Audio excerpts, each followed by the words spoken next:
Is this the right bunker? Ay, ay, ay.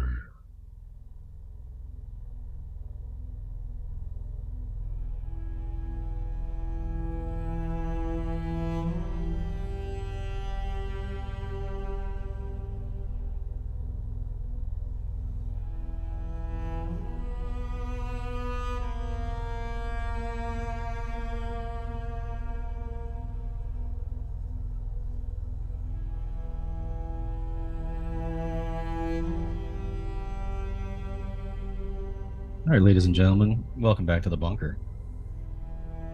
For those of you that may be aware, the bunker is in a transitional mode right now at the moment. But we have an awesome show for you tonight. We have returning champion, who is a awesome researcher, an author, actually has released a book of poetry called Spilled Ink, which is what we're going to be talking about tonight. You may know him from normalparanormal.org or from his first book, The Spectrum. Ladies and gentlemen, returning champion, Justin Bamforth is with us. Hello, everybody. How's it going, man? So how things been going for you? Oh, going well. Always busy. Better to be busy than bored. We stay out of trouble that way. But always working on something and working on the podcast that I've been doing a lot lately called Terra Signals, which you and Beth were guests on. Exactly. Yeah, I was gonna actually bring that up next. That's pretty exciting. So you've been in the UFO paranormal arena for a long time now at this point. And Mhm. so, what was the motivation for Terror Signals? Like, what was the final thing that sort of pushed you over the edge to start doing your own podcast? I would say probably the people who hear me speaking on all these other podcasts and shows, they keep asking me like, when are you going to have your own show? And I thought about it for a while. I didn't really have any time to devote to it. And then I thought, you know what? There's a lot of people out there who have interesting stories that I interview all the time, such as yourself. And a lot of people don't hear about those individuals because, there seems to be the same old people, they make their rounds, right? In the paranormal and UFO circuits and all that. And I just wanted to create a show that kind of brought different people's stories forward and hoping that it would inspire other people to also step forward and share their stories. And Terra Signals is a really interesting podcast. I tried to focus it about the messages we send and receive from the natural world and beyond, the visible and the sight unseen. And my whole goal with it is to present various guests on different topics, ranging from supernatural or metaphysical, science, technology, society, culture, and the strange and the stranger. So that was my idea behind Terra Signals. And here we are. I've recorded about 9 episodes so far. I'm about ready to take a pause, I think, with the first season. It's a lot of work, as you know, right? Oh man, you're not kidding. Yeah, it was. I mean, I didn't think it would really take off the way it did. I tried to do like a weekly podcast, and I didn't realize how much work really is involved because you have to record it, then you have to edit it, then you have to put it out there, then you have to promote it. And I was doing these episodes like up until the 11th hour before it was being released, and it just gets to be too much. So I think I need to take a little bit of a break, schedule a bunch of guests out, record them all at once, edit them all at once, and then stagger those episodes out for season two. Yeah, see, I definitely see why you want to do that, and I'm really leaning towards that approach to either it's the real benefit to pre-recording and working on a product that you're editing before it goes out, as opposed to something live. Doing many episodes ahead of time is like super appealing because you know especially if you're looking for like, because I really like theme podcasts that do an entire theme for a whole season. That's pretty cool, and I like the idea of recording many episodes ahead of time, polishing them all up, getting them all ready. That way you can release them as you want to, not when you're done. Yeah, definitely. And sometimes, you interview somebody and then you realize you don't have as much content as you had hoped. And then it's kind of like, oh, shoot, what do I do? Like the episode's coming out like in a couple days. What do I do? So there wasn't a whole lot of like room for error. Fortunately, everybody that I did interview, had a pretty interesting story and they were good on behind the mic. But it's interesting because, I talk with people all the time and people are different when you put a mic or a camera in front of them. They tend to then be focused on their image, and rightfully so, because, it's going to be recorded and all that. But my goal with the podcast is to try to create a comfortable environment, a relaxing one, that they don't have to worry about that. And then they could just focus on telling their story. You know, when I interview people, respect is very high up there for me. And I always want to portray somebody in an accurate light and in a positive way, and then let the audience to decide from there. Even if I think one thing, it's up to the audience. The audience is smart enough. And with the audience with the bunker, they've been subject to a lot of interesting stories and a lot of interesting guests, right?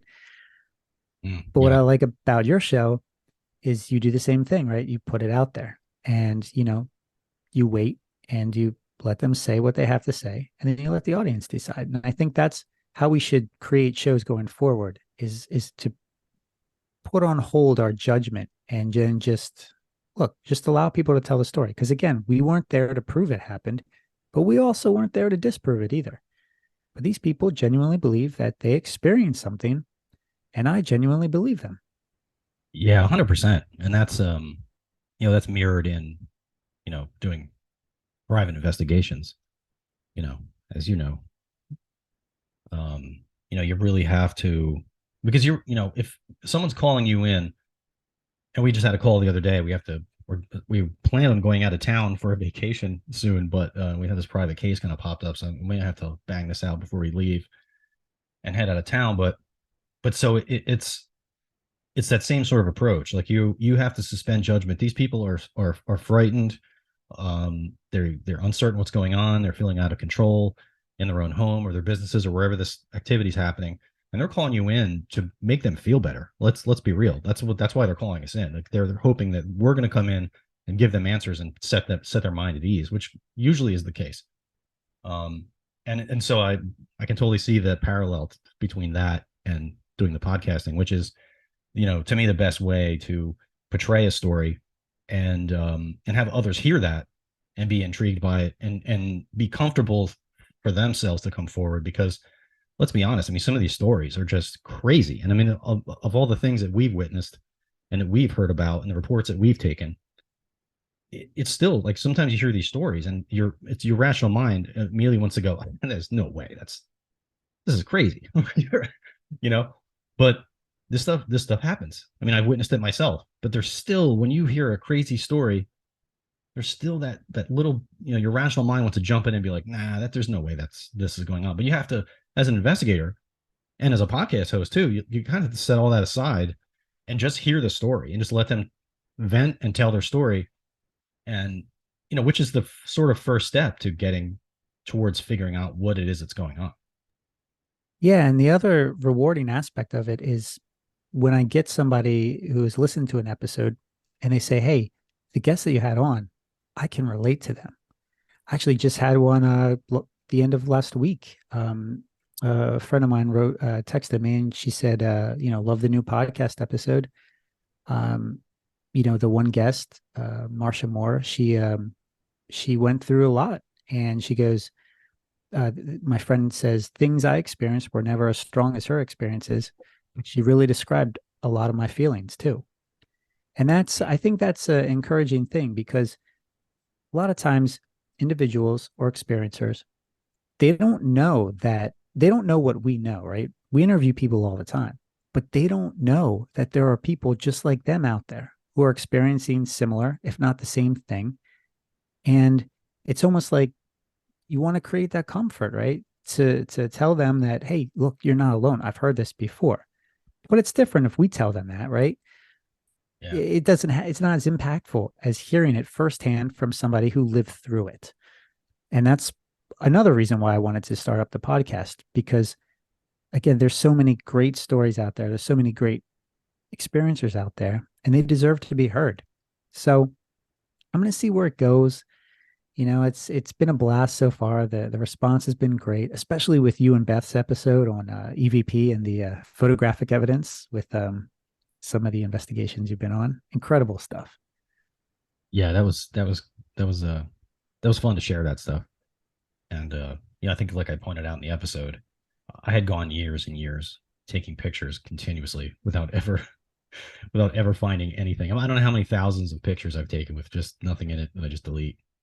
It just, I don't know. It seems lately that I'm now beginning to catch more things on film, which is weird. But such is the phenomenon, right? I mean, you just when you think you have everything figured out, I'm the master of EVP. I'm going to go in here and I'm going to get EVPs, and then lo and behold, you go 3 investigations in a row with nothing. But then I capture a picture, so it's you never know what you're going to capture and when. That's why you just kind of have to, Yeah. stay open and cast a wide net and just be patient. Yeah. And the other thing too is when I was interviewing you and Beth, my interview style is much different because you're investigators and researchers into this. But my style with you is much different compared to somebody who isn't a trained investigator, who isn't a trained researcher, right? Like, and I also want the audience to kind of, in my next few episodes, hopefully, I'm going to bring on some more people who are just normal people, right? They just had extraordinary experiences. But I want people to kind of hear that and understand how to interview them, because I think in the field, that's something that gets kind of undervalued, underestimated, right? Is the power of the interview. If you talk to somebody about their high strangeness experiences, they might be reluctant to share that with you or to share all the details, right? But there's an art to that. You really have to build up a relationship with them, and you have to earn their trust. They're very terrified of this, but they're also terrified of the reaction to this. So they're not going to reveal everything. And I've experienced that, even just interviewing people for my book, The Spectrum. They didn't tell me everything all at once. It wasn't until like months and years of just friendships and communication that they begin to share more things. And some of the people that I wrote about in The Spectrum, I'm still in contact with, and they're still going through some of these experiences. So the phenomenon is a never-ending one. It just keeps evolving. But I think we as investigators and researchers, we should be mindful of that these are just normal people. They don't know what we know. So we have to treat them a little bit differently. We have to show them the respect, and we just have to work with them. Of course, on the flip side, there are also very difficult, witnesses and experiencers. Maybe they didn't really witness it. Maybe they're just pulling a fast one too. I've run into that, but you begin to see through those things, right? Yeah.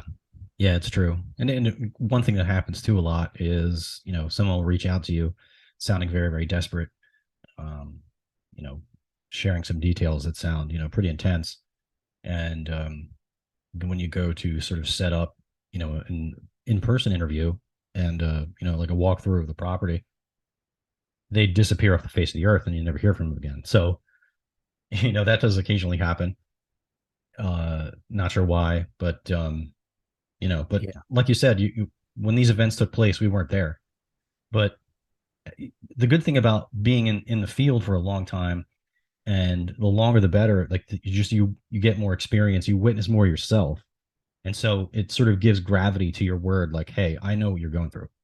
You know, if you grew up in a haunted house and were terrorized by something, you know how to speak to someone else with empathy that's going through it now.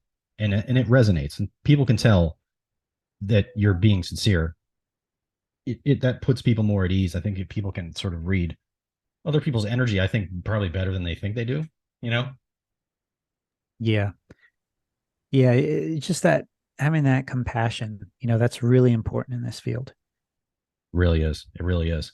And yeah, you said you had 9 episodes now already? Yeah. Yeah. Surprisingly, you and Beth took up 2 of them, but Oh, yeah, that's there's true. 7 other episodes, and it's really, I can't be more pleased with how everything turned out. It's just been a really cool ride. And I'm gonna continue to do this, for as long as I can, as long as it's interesting, as long as people are out there and they want to share their stories, I'll give them the opportunity to do so. But I want to go back to that point that you mentioned about people kind of just like ghosting you, right? Mm. That happens all the time. And it is so frustrating. I can't explain it. And if anybody listening has any answers, please let us know, because how many times do you get an email and you follow up and they just never respond? Yeah. I mean, this is just, I had one guy, like I did an interview for Jimmy Church's show, Fade to Black. And I had one guy email me, or he actually contacted me through my contact form on normalparanormal.org. And he said, "Hey, I've got a Men in Black story to tell you. Here's my phone number." Well, I'm not going to call just some random phone number until I have a little bit more context, right? Because, you can Right. at least give me a little bit of that. So I responded to his email, which was included in the contact form. I say, "Hey, can you give me a little bit of background? Share a little bit more of your story?" No response. Then the next day, he sends another contact form through my website, same exact message. And I'm like, "Hey, come on, what gives? Like, please share some more details here." Never hear back from him. Some people, like, they get really afraid and then they just stop responding. I've had one person responded to me and they said, on second thought, I don't want to share your story. Never mind. Just, delete my message, all that stuff. Mm. Okay. What? All right. It's fine. It's really strange, but people don't see this, right? This behind the scenes stuff. I'd say, if I had to put a percentage on it, I'd say probably about half the people who write into me the first time and then I send a follow up message, about half the people actually respond back. The other half just, I don't know where they go. Maybe Wow. emails aren't going through. I don't know. But I try that too. Like, because at first I thought, all right, maybe this is a website issue, right? Or some sort of web glitch. But I did Yeah. all the debugging and everything. And same thing. I'd say probably about 50% of people I never hear back from again. Wow. It's 50%. Yeah. And I get a lot of messages all over the world. And a lot of which tend to occur like after I do these, media interviews or podcasts or shows or what have you. But it is a perplexing mystery. And it's been going on like this for years. So, and I have some incredible stories that people have sent to me, but I can't follow up. Even people that I actually did follow up with, who I got on the phone, had a couple-hour conversation with, I've then been following up with them after that. Don't hear back. They've completely disappeared. I don't know what happens. Maybe the Men in Black get to them. I don't know, but it's puzzling. It's frustrating. But what can you do? Wow. Yeah, that happens to us occasionally, but not that often. Um, And you you know, know I, what? yeah, go I'll ahead. also say this, like during events too, after I give like a lecture or presentation, I have tons of people come up to me and they say, "Hey, I've got a great story to share with you." And they begin, telling me the details. And I say, "Great. Hey, here's my email address. Can you please follow up with me? I'd love to interview you in greater detail. And, we can have like a phone chat or whatnot." "Yeah, sure, sure. I'll message you. I'll message you." Never hear from them. So if you're out there listening and you're going to send me a message, please, please, like, keep that doorway open so we can converse back and forth. Like, I would love to talk with you, but give me the opportunity, please. And Men in Black, if you're listening to this, come on now. This is getting ridiculous. Yeah. Yeah. Those guys need a hobby. Yeah. Stop messing with us.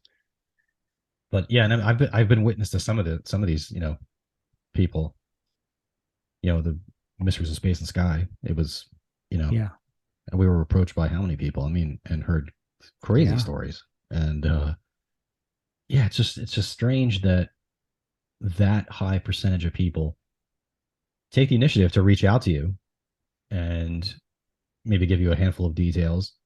And then Yeah. when you go to pry and get deeper into it, they just kind of leave you hanging, which is unfortunate because even if you weren't to, ever use their name or location or anything, but just to be able to document all the details of that story, because as well as I do, if one person reaches out to you leaves you a message on normal paranormal, you know that there's what, 10 other people that have that same experience, 100, maybe 1,000. Yeah. Yeah. And it's really profound when you get somebody who messages you and they don't know that, a couple weeks or a couple months ago, someone else had a similar story that they messaged me about. So, but I can't, like, I can only do what I have access, or I can only go as far as I have access with, right? So, but it's profound. I can't explain it. At first, I thought, okay, maybe my stuff is just ending up in a spam folder, and that's always a possibility, right? But Right. I've tried emailing them from like my personal address, and I just never hear back. So I don't know, whatever. But I got lots of contact form submissions that I could maybe I'll share some of them with your audience tonight because they didn't give me any permission not to share them. So Oh, that'd be cool. That'd be cool. So as far as like guests on your show, like what's some of the highlights of people you've had on so far? well, you and Beth are probably one of the top highlights for sure. That episode still is doing very, very well. I had Larry Arnold on to talk about spontaneous human combustion, which Oh, is that's right. really, yeah, that's a That really was fascinating that was a story. great episode. Yeah. And, it's interesting because, a lot of these conversations I recorded a while back. And yeah, I talk with a lot of people and I record those conversations. But with some of these, I forgot that I had them, and I forgot that I had this conversation with Larry. And so I asked him. I said, "Hey, Larry, like I think our talk that we had like years ago would be great for this podcast. Would you be up for it?" And he's like, "Yeah, absolutely. Let's do it. Let's put it out there." And so that's what we did, and it was just phenomenal. I actually put the full interview on my YouTube page too, and that's doing very well. It was remarkable how fast people like flocked to that video. I didn't think that they would. I didn't think that there's much of an interest in SHC cases, but it turns out that there is. Well, Larry Arnold, he's the world's foremost investigator into this. So if you're going to get the straight story, hear it from him through his own words. And that's what he did. He came onto the show and talked about it. We had TJ Miller, who has been a co-host of yours That's right. Yeah. on the bunker, and he talked about his experience. I call it the Renaissance Fair ghost. Still to this day, an intriguing case. I mean, that's just remarkable, and it was witnessed by numerous individuals, not just him. So that was a highlight. Putting that conversation up there. Yeah, that's one of my favorite paranormal stories, and it's just the fact Yeah, that no one was investigating, no one was looking for it or trying to capture evidence. It's just something yeah, that just happened in just in everyday life. It's amazing. It's an amazing story. yeah.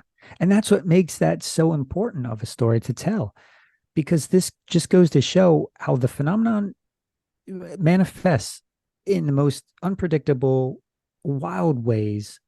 And oftentimes you're not ready for it. It just happens. And I know this is frustrating for investigators because we hear this all the time, right? Well, where's the evidence? Well, Yeah. you don't always have a camera ready. And in TJ's case, you don't even know it's a ghost until after the fact. So, and that's the puzzling aspect. So, it's just a remarkable case. But I had Jamie Victor on to discuss synchronicities and his life dealing with these things. But I kind of coined this term for him called super synchronicities or super syncs for short, because he is experiencing them not just occasionally, but every day, and sometimes multiple ones in the same day. Yeah. So much so that I think it shows aspects of kind of like a precognitive behavior where he's able to predict these things before they occur. Is he inadvertently remote viewing? Maybe. I mean, I did some remote viewing experiments with him a few years ago, and that was phenomenal. And I didn't talk about it on this episode, but I was just curious. I had a feeling he might have some abilities to do this. And what we did was I told Jamie, I said, look, don't read up about anything on remote viewing. I don't want you to know how it works. I want you to know nothing about this. And he goes, okay, no problem. And one day we scheduled a time to do all of this. and he just knocked it out of the park the first session. Like it was unbelievable. We did a double Wow. blind experiment, and he just, I was so surprised. But I think that extreme euphoria over the positive results influenced our next few results because then they weren't nearly as strong. It was really peculiar. Interesting. So, yeah. So it kind of leads me to believe that with psychic phenomenon, you definitely have to be in a right frame of mind, and stress can affect that, your emotions, your feelings. I mean, I'm sure Beth can tell you, you can tell the audience too about that, right? Because you sometimes you hear that with psychics and mediums on an investigation, right? Some days they'll say, "Oh, I'm broken. I'm not working." And there could be a reason for that. Maybe they just had a bad day and it influenced their abilities. I don't know, it's just really profound. There's a lot to this mystery, I think, that gets overlooked, and it doesn't get explored as much because people don't think it really relates, but it does. So I always tell investigators, when you're looking at these experiences, don't just focus on the experience itself. Focus on what happened in the moments leading up to the experience, in the moments that passed the experience. There might be some clues there. Yeah, 100%. Yeah, and honestly, I'm not surprised that he did so well with that kind of experiment because it's and this may correlate. I'm not sure, but I mean, he just is so hyper focused on details that I just wonder. And I think I mentioned this to him in an email recently. Maybe I was just thinking it. I'm not sure, but I wonder how many people would potentially have these same experiences, but just never notice it because they're not paying enough attention to these minute details of events in your day to day life. People are kind of walking asleep. There's this walking meditation exercise. It's called walking awake, and it's exactly that. You walk like through a forest, for example. If you feel compelled to walk, you walk. If something catches your eye, makes you stop, you stop. But you engage as many of your senses as possible. Like how many sounds do you hear right now? How many birds can you hear? Can you hear the wind moving through the branches? How many animals do you see? Do you smell anything? Approach a tree or a bush or a flower, smell it. What does it smell like? What does that make you think of? And like just engage all of your senses as much as possible in a very relaxed way. And I think that like Jamie and people like him uh just seem hyper focused on details. And so if any of this stuff strange pops up in his day-to-day life, he's going to notice it. Whereas the other five people in the room probably won't, you know? Yeah, it's certainly a peculiar case. Jamie is certainly an interesting individual, but one of the reasons I put that episode out there is I know that there's got to be other people who are going through the same thing. Yeah. There has to be, right? Because if there's one, there has to be others. So that's why I put that out there.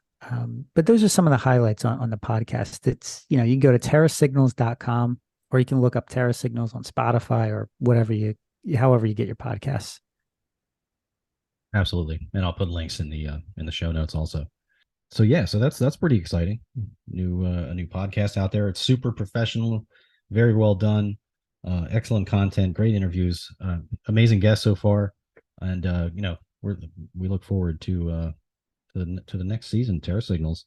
And so the next thing I wanted to touch on was the second book of yours, which I think you'd mentioned that no one has really interviewed you about this. That's right. But it's a book of poetry and prose called Spilled Ink.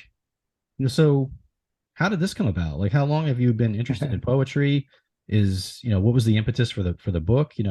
Was this a long time coming? Was this a spontaneous, spur of the moment decision? Like, how did this come about?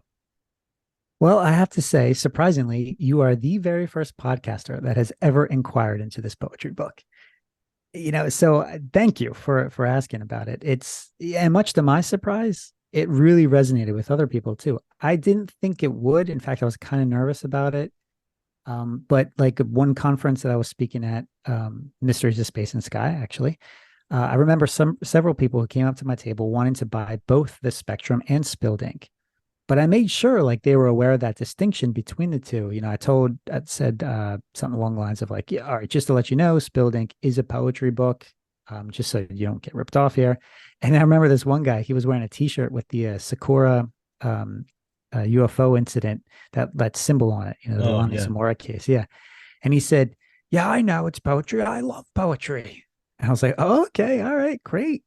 And then Anthony Hayes, a reporter for the Baltimore Post Examiner, he was the first and only person to ever write up anything about it, too. So there's certainly an audience for it. It's obviously not as popular as my paranormal stuff. But the thing with this poetry book is there are paranormal themes.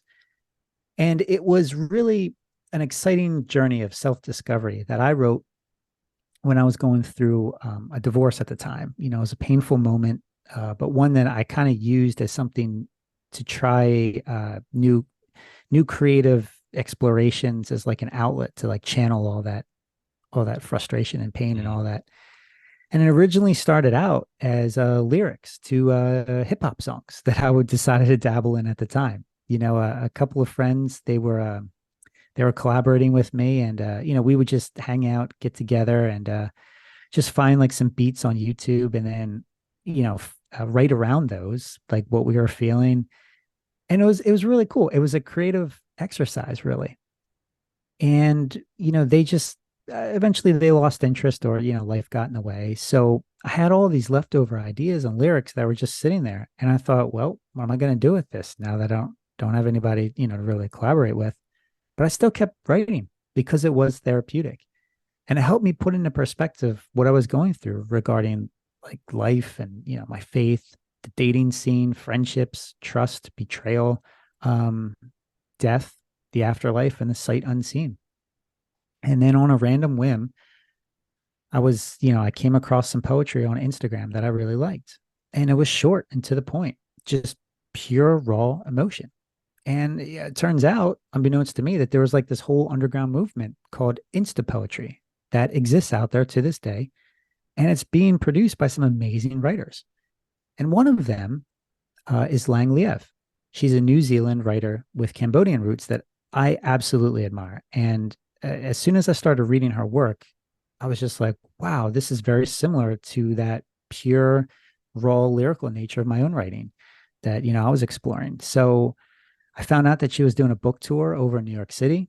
So I went and I met her and I learned about her process. And so, I thought, well, I could adapt some of these lyrics into this like short form poetry, put it out there, and let's see where it goes. Again, I had no idea, right, if it would resonate with people or if it would just turn people off or push them away. It was a risk, but I thought, well, look, if I can reach just one person out there and make a positive difference in their life through my writing, then I'm going to do it. It's going to make it worth it. And so I did. And on the way, like I connected with some other amazing writers. And I found, that I found out there on Instagram and some other platforms. And it was just amazing, like being inspired by them and inspiring them too. One of those writers that I met was Hannah Lee Jones, who who she is. Oh, yep. She's the author of a poetry book called When I Was the Wind. And Hannah's a really smart woman, and she helped me recognize, that I could use this to my advantage and just bear it all. Allow your writing to have purpose through pain. And so I used it as a way to process and project all these negative thoughts that typically weigh us down. And I used it as a source of creativity, creative freedom, really, to kind of live and let go. So it was really, really fun. But I just want to say, I hate classical poetry. I am not a fan of it at all. Mm. But when I stumbled upon this, this insta poetry, this short form poetry, I thought, this is really cool. I can relate to this.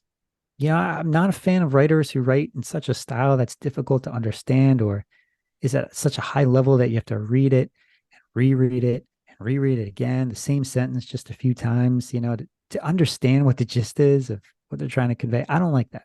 I write to be understood.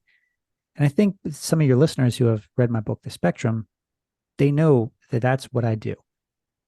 I take these complex terms, these complex themes, and I just break it down and just and simplify it in ways that you can process, that you can relate to. That has been my goal with anything I do. And I guess that just comes from my background in advertising and marketing, where you only have like a few seconds to capture the attention of the audience and make your point. If you can't, you'll lose them. So that's kind of like the story behind Spilled Ink. That's pretty cool. That's pretty cool. And yeah, and I think I feel the same way about poetry. I never really resonated with. We never found any poetry that resonated with me. But in college, you're reading a bunch of these old quote unquote classics, and taking nothing away from that. It's very skilled writing, but like you said, it's a very difficult to penetrate at times. And I think the reason for that is because that stuff was written, in a different time with a different culture. That if we had read that in the 1890s, that maybe that would have made perfect sense and we'd be raving about it. But your stuff is written now, and it's contemporary. Like you said, it's not sort of full of itself. It's not trying to like confuse people with like these deep meanings that you have to kind of mull over and let marinate to figure out. It's just raw words, Yeah. like just with the emotions behind it. And then I think that's what would resonate more with people now, just because it's contemporary work, and it's of this culture and of your experience. And so I think that's why this resonated with me so much more than any other poetry I've ever read. I hated poetry in school, really hated it. But this was really cool. And actually, before I even get to a couple favorites out of the book, um, Jessica Choi, that illustrated the book, like how much did she knock these illustrations out of the park? Yeah, I know, right? Yeah, she's really good. Jessica's amazing. She was one of those artists that I discovered on Instagram. And I love finding people that they're like right on the verge of breaking through, that they're really talented, but they haven't really gotten the attention yet. I love working with people like that because there's no ego there, right? It's just talent, it's drive, it's determination, it's skill. It's incredible working with these people. And so I found her, I discovered her on Instagram, and I saw some of her pen and ink drawings, and I thought, wow, these are really good. So I messaged her and I said, hey, you tell me about your process. And we just got to know each other that way. And then I thought, I want to set my book apart a little bit, and I want to include some illustrations on some of these entries in the poetry book. So I sent her the whole thing and I said, let me know if any of them resonate with you. Let's do maybe like 10 to 15 illustrations, whatever you're comfortable with, and I paid her for this. And so she came back with a bunch of the ones that resonated with her.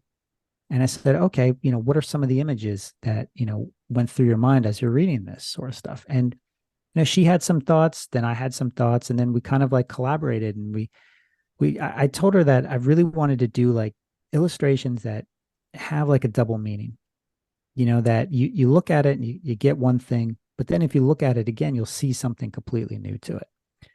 And, not all of them have this because it's really hard to create that type of illustration, but Jessica was amazing. She really worked with me on some of these, and it was just a collaborative process. But she's on Instagram, Mizudori Art. I can give you a link so that people can find her. Okay, yeah, She's definitely. yeah, she's incredible, and she's from Singapore, so that's where she does. Her day job is she's a piano teacher, and she just does illustration on the side. But I thought, hey, let's do it. Let's go for it. Let's see where it leads, right? So I think that was her first experience working on a book too. And she did a really cool illustration that I used for the cover. It's of a butterfly, and the butterfly has a torn wing. And that there's a reason for that.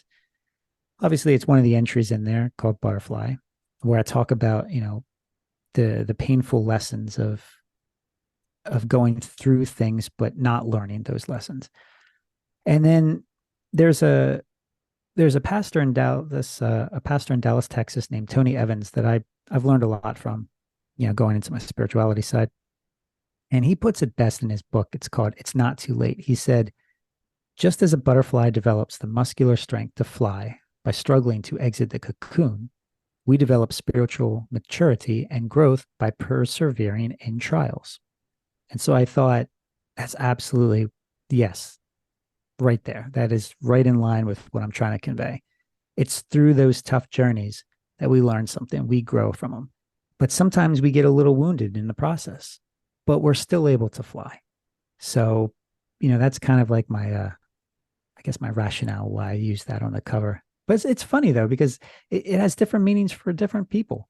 I've had some other people message me and say, "Hey, look, my I forget what it was. It was like her grandfather or something was like really drawn to butterflies, and he had just passed, and this was like she considered this like a message from him. It's really it's weird stuff. It's bizarre stuff. I don't know. I just look. Sometimes I wonder if we're not really creating things, but rather we're channeling things, and everything we do, it's not about us. It's about others because we're all connected. Not to get all like, woo woo and new age on you, but how many times have you seen that, right? You go on an investigation and you find out that you were supposed to be there at that time for a reason. And I think that's how life is too. Yeah, absolutely. Yeah, and we were just at well, it was actually the event that we just were on that I had sent you those the latest image I captured in Virginia. Yeah. We had I'd gone down with Beth because she was working at an event, and the event was kind of bust. There weren't a whole lot of people that came, and so we just made the best of it, and we hooked up with a local who was from the town and took us around to some different locations, and and then lo and behold, we end up on the side of a mountain at a Civil War battlefield, and and again I captured some crazy image. So we were just talking about it recently, like, man, I guess that was really the reason why we were there. It was a bummer that the event was bust and she didn't make any money there, but but we did get this other thing out of it, and it was still going through the steps and going down there and putting ourselves in that position. Opened up that opportunity for us to capture something really intriguing again, and it wasn't our plan. Came out of nowhere, basically. But that's how this stuff happens sometimes. And I think poetry kind of elicits that sort of feeling. It's like when you're reading a story, you're reading a fiction, even a short story. There's this introduction of characters, there's a building of plot, there's antagonists appear, and there's this whole system that goes through. But like poetry is just like a bam. It's just a short thought or emotion is just right in your face. Yeah, it really is. And what's really profound is well, it was actually while doing those hip hop lyrics with one of my friends. I was, this is a really strange story. I was writing, I was living in Bristol at the time, and my neighbor Nick, he was not home, but and I didn't know that. So I'm upstairs, my computer, and I'm just writing, and then out of nowhere, I just get hit with like this overwhelming, like, I don't know, just like this creative moment where it was like the thing wrote itself. And it was so bizarre. I don't know. I don't know. I can't explain it. It just kind of happened. And I wrote down all these things on the computer. And then I called Nick up and I said, "Hey Nick, like, hey, we should like let's collaborate like tonight. Like, are you doing anything?" And he goes, "Oh, I just got home. Like, I'll be right over." And I go, "Yeah, I just felt this creative moment, and I just think we could do something with this, right? Let's like turn it into like a song or whatever." So he comes over, he reads the lyrics, and he goes, "Dude," he goes, that was my mindset just a few moments ago. You just captured my entire thought process right there. So Wow. I can't explain that. I don't know what happened, but it didn't feel like I was writing it from myself. It felt like I was writing it from somewhere else. I didn't know it was him. I didn't think about him. But here it is. We had some sort of mental overlap. What causes that? He was, again, I think stress plays a key role into a lot of these experiences. And he was going through a stressful situation, but I captured exactly what he was going through. So it was really bizarre stuff. Yeah, wow, that's pretty amazing. Yeah, and I think everyone has experienced that to a lesser degree, not not as often as Jamie experiences that kind of stuff, but everyone thinks about someone, and then lo and behold, the phone rings, and then it's that person, or little things like that, and it makes you wonder just how energetically connected everything really is. Because what I think about sometimes is that you've seen that graph of the totality of the radiation spectrum, and then you look at the visible light spectrum, and it's this tiny little strip in the middle, and in these vast areas above you know violet and below red, you have this giant spectrum of light that we can't see. And I would just always wonder sometimes, like, what if we could just see all that? Would we see the energy connecting everyone? Would we see like literal like cords going between each person, or maybe it's like light shooting back and forth when you think of someone, like, because the brain is an electrical device. We're completely electrical, and water and nerves and all this stuff and muscles and everything. So it's an electrical system, and I always wonder, how much are we actually tapped into our environment, and how much do we affect our environment, that we don't even perceive ourselves. Yeah. And so many of these experiences that we would consider paranormal or supernatural, I think play into that. It's not necessary. Well, kind of it challenges our definitions of what ghosts are, what UFOs are. Like, what if they're not coming from an external source? What if they're coming from an internal source? What if we are creating these things? Under what circumstances, I don't know. And again, it's just speculation, right? But I think we need to kind of challenge those notions of what we think or what we wish the phenomenon would be. And that may not be what it is. It may be something completely different. And it may need us. It may use us as an integral role into that.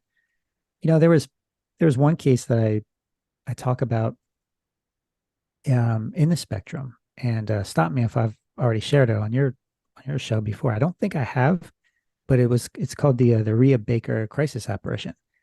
And I love using this as an example because this just illustrates it, right? How even two strangers could have some sort of mental connection for whatever reason. Well, Rhea was a medical student, and she was in the midst of her residency at some hospital out in Pennsylvania, and she's working the overnight shift when a man comes in who had overdosed on heroin, and he was brought in unconscious.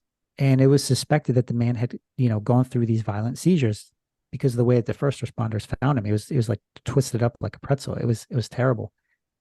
And she saw the man come into the ER and go into surgery. Well, later that same night, Rhea was walking, the hallways of the hospital. It's about like 1 or 2 in the morning.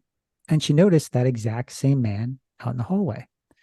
But this time he's in a wheelchair and he's just looking down at the floor. So she approached him and she asked him, can I do anything for you? And the man just looked up at her with just these really, sad eyes. And he just shook his head. And for some reason, Rhea just patted the man on the shoulder and walked away. And she had told me that this is not something she would usually do in this case. So that's your first flag right there. The phenomenon has an ability to create a different response to it. It tends to get us out of our character. And so I've started asking witnesses about this. Is that something you would have normally done? A lot of times when they think about it, they're like, no, I wouldn't. Why did I do that? Well, this is what happened with Rhea. She said usually she would have taken him back to his room or gotten another nurse to assist. But she just pats him on the shoulder, walks away. 20 minutes later, she hears code blue over the intercom, which is apparently a cardiac arrest alert.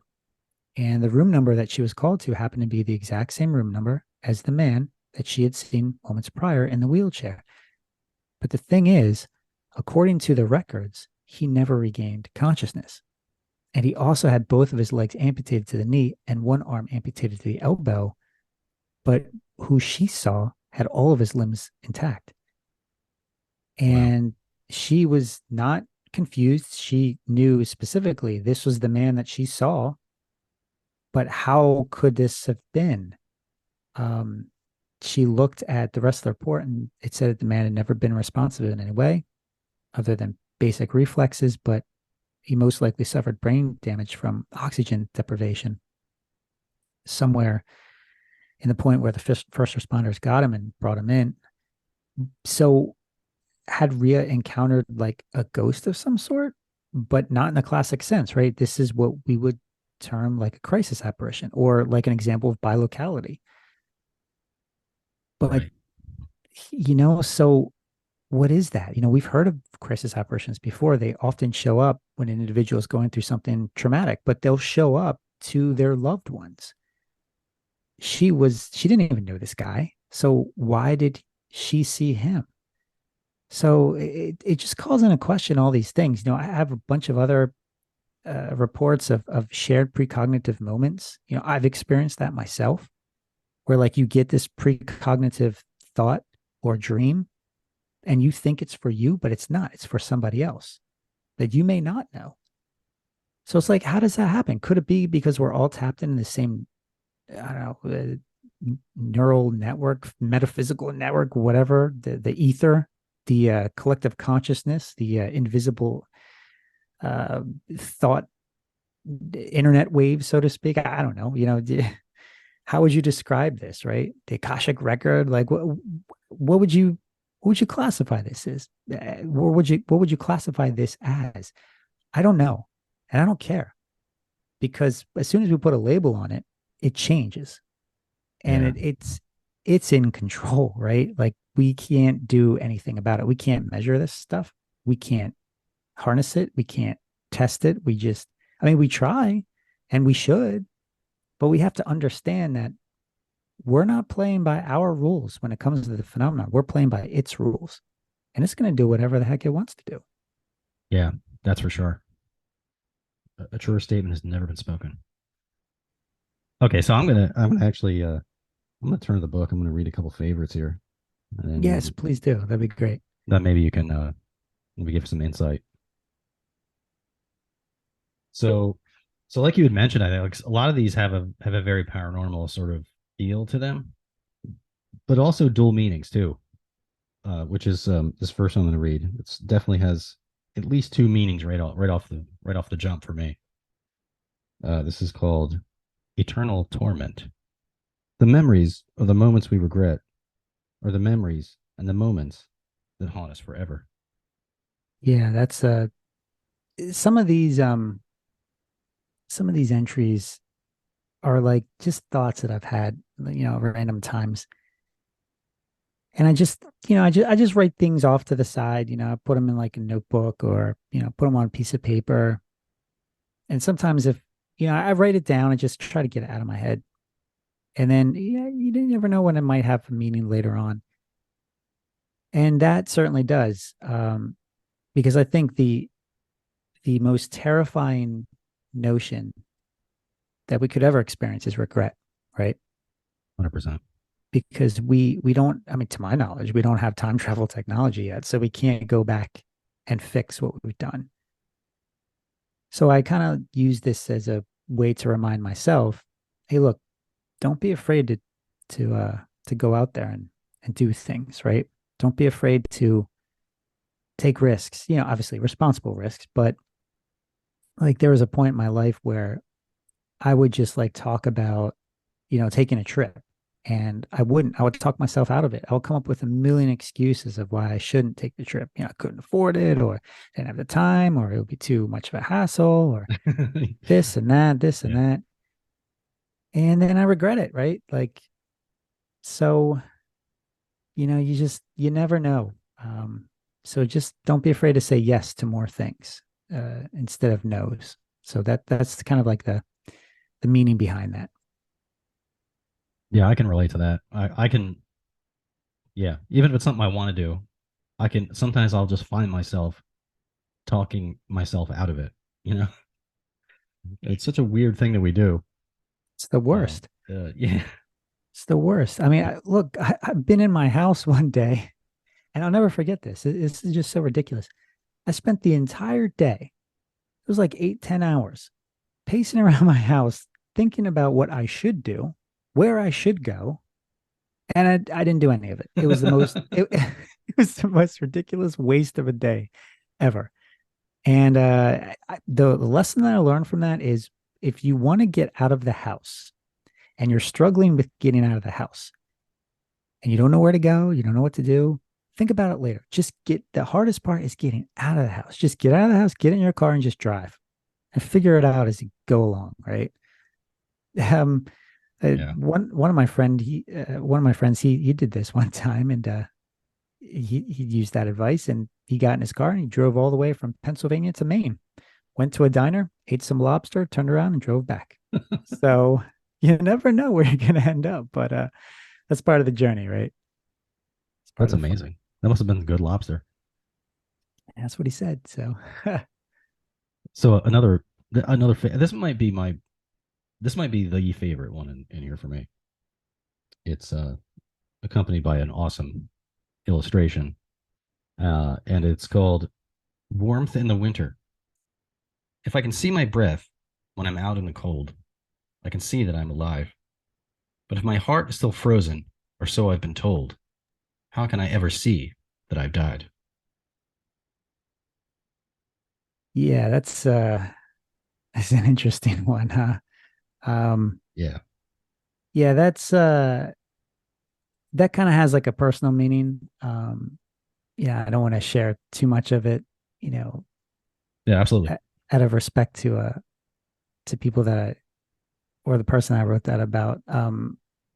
But that's the beauty of poetry, right? You can interpret it in different ways. And you know, I don't want to explain everything because then I think it would take away that meaning, right? So for you, you have a certain attachment to this poem for a particular reason.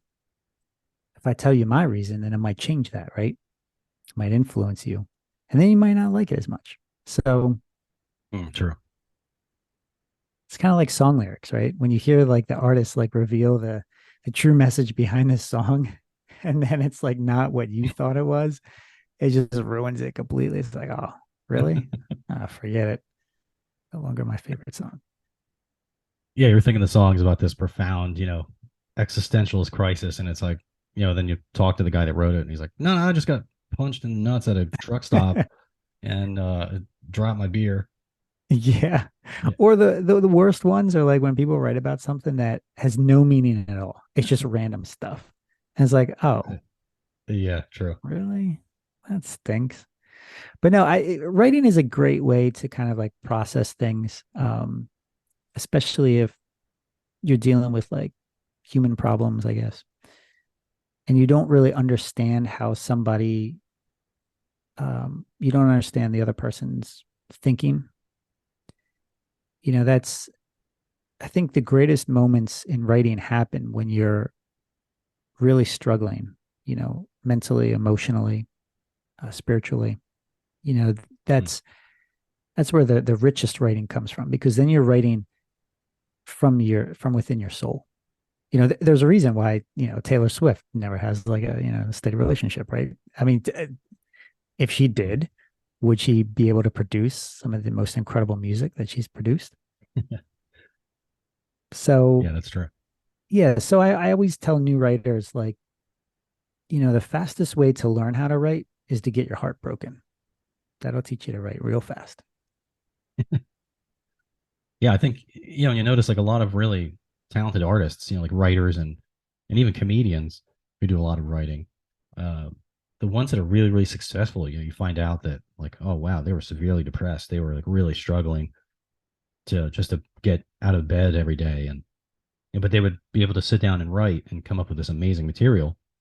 Um, it seems like without that struggle, that stuff wouldn't be there, and so that they wouldn't be as talented if they didn't weren't struggling with these demons. Yeah. And what's interesting about that entry that you read from, you know, yes, there's an illustration that accompanies it.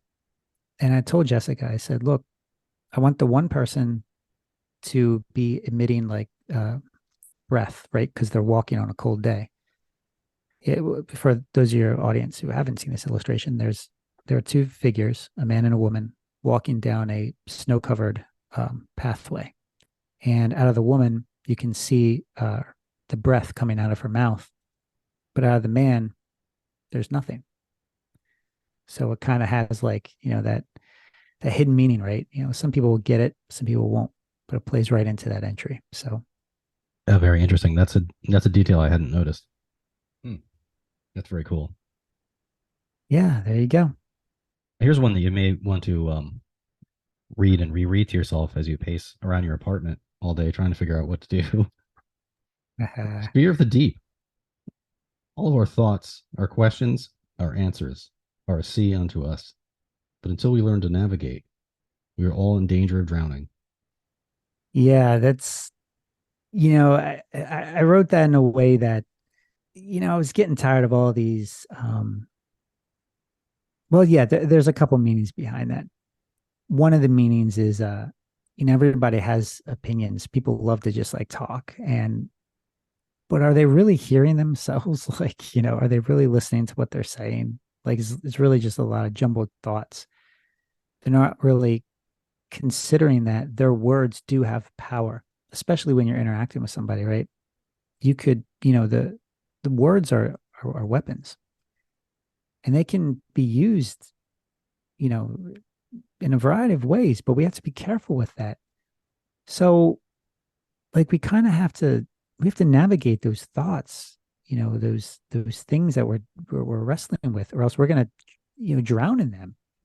So, but then there's some other meanings, which I don't want to talk about because I want people to interpret it the way that they want. And I know it's a very artist thing to say, right? But I don't want to ruin the experience for anyone, right? When you were reading this, you didn't have me there, over your shoulder saying, "Oh, you know what this one means? You know what that one means?" So, Yeah, but it's cool. exactly. Yeah. Well, it's fascinating though. I mean, I love hearing your reaction to these because, this helps me become a better writer. Once I understand what resonates with people, then I know how to better write to them or for them. Yeah, 100%. Yeah. It's pretty cool. I going through and reading these, they're almost like mini thought experiments. You're just kind of like I said, you're just getting like one or a couple thoughts, and it's the reader that's going to connect or not to any individual idea there, or relate that to some sort of experience that they've had, and it resonates for them because of X. But but you wrote it from Z. Another individual over here is going to read it, and he's going to connect with Y. So it's pretty cool poetry, and I've always been impressed by it, even the stuff I didn't like, just because I could appreciate the skill in writing a thought and really encapsulating like one little thing in a couple of sentences, because that was something I was never really like good at doing, and so I could appreciate it. But yeah, this book is great because it's like little thought experiments, and you can read them like I think you mentioned before. You can read it today and you'll get something out of it. You read it again in 2 weeks, and you may get a completely different meaning from it, or a deeper meaning than you did originally. So very, very cool. And it was a big risk going from the Spectrum to Spilled Ink, because as you said, that's a huge departure from there. That's I think most people would expect you to, having come out with another book, to for it automatically to be on like Men in Black or the Jersey Devil or something like that. And Yeah. and it's just work of poetry. And it was a brave choice in my opinion to go with that, because that's such a departure from the Spectrum. But like you said, some people, at events, like they want variety. They don't want to just have the same paranormal issues, or the same weird stuff talked about. They want variety, and it's good too as an investigator, as sometimes you have to just back away from the whole thing and just say, what, I'm done with this crap. i'm You I'm got never it. looking into this again. I'm done. And then a month or two later you're like, okay, and then you jump back into it. But you need those breaks, to just Yeah. as, I call it mental floss. So you just got to get away from it and just you know get a palate cleanser and just get away from the phenomena for a while, and just live just a regular life for a while. Yeah, and I won't lie, after I wrote the Spectrum, weird things did happen. There were some very unusual circumstances that took place. It definitely takes a toll on you, and there are days that sometimes I wish I could just have a just normal life, just hang out with normal people in air quotes, right? Um, Yeah. but that's not, where I'm placed right now. I'm in these weird situations, these strange situations, talking with people about their strange experiences. And it's fascinating. It's interesting. I wouldn't have it any other way, but there are times that it gets kind of dangerous. It gets kind of unnerving. And you do have to have that healthy balance, that healthy reverence for it to understand that, again, like I said earlier, it's in control. So you have to maintain that respect, that boundary. You have to know your limits. You have to know when you've gone too far or when you're approaching that boundary line. And I did get pretty close to it and I had to back off for a while. I'm working on some more paranormal books. Don't worry. People listening to that, I haven't walked away from that. I'm always going to be in this. I'm going to be writing about this in one way or another. But Nice. I'm going to, have some other things that I want to tackle too. And this is kind of, showing a different side of me that a lot of people don't know. I'm a lot of my close friends know that I'm a very secretive person. I don't share a lot about my personal life. I'm not very open with that. I keep a lot of it, to myself. But because I don't know, it's kind of awkward for me to talk about, but I love writing about it. And I use writing as a way to kind of express ideas and my thoughts and emotion.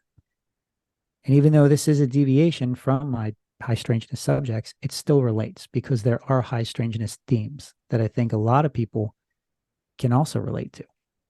A lot of investigators, a lot of researchers out there, a lot of experiences out there. They'll get it. Some of you may not get it, and that's okay too.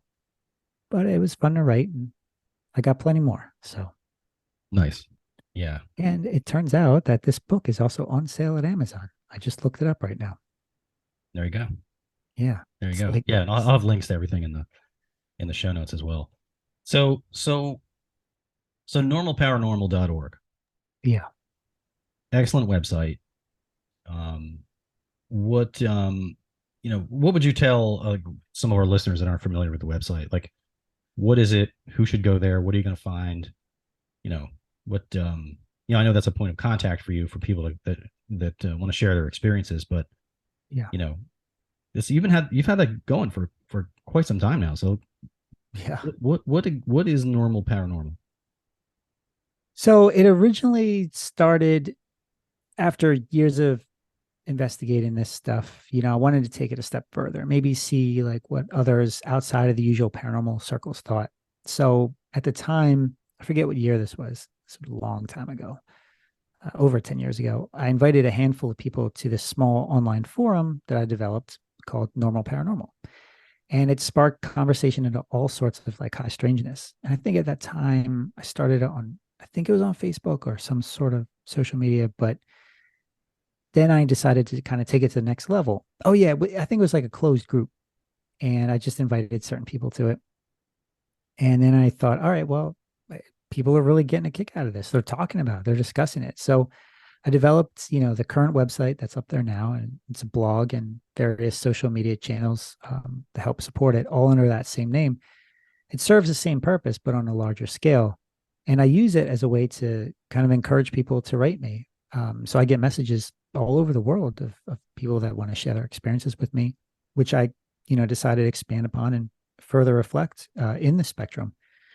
And like one guest that I wrote about in there that you had an episode on the bunker called a Carolina Terror, you know, Oh yeah, that yep. was yeah, he originally reached out to me through Normal Paranormal, and he said, "Hey, look, I understand you're trying to look for, you're asking if anybody wants to write about their experiences." I said, "Yeah, sure. What have you got?" And he said that he had like, this haunted house experience. I had no idea how incredible it was. So he wrote an article for me. I think it was called the dangers of living in a haunted house or something like that. It was really like basic, high level stuff. Didn't get into much detail, but he had a few things in there.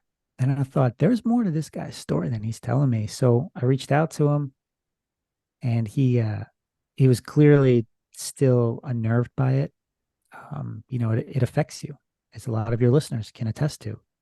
Even though the experience is over, you still have those memories, those lingering thoughts of what you went through. And for this gentleman, he had PTSD from the incident, and it had some long lasting psychological effects on him. So he told me his story over the phone.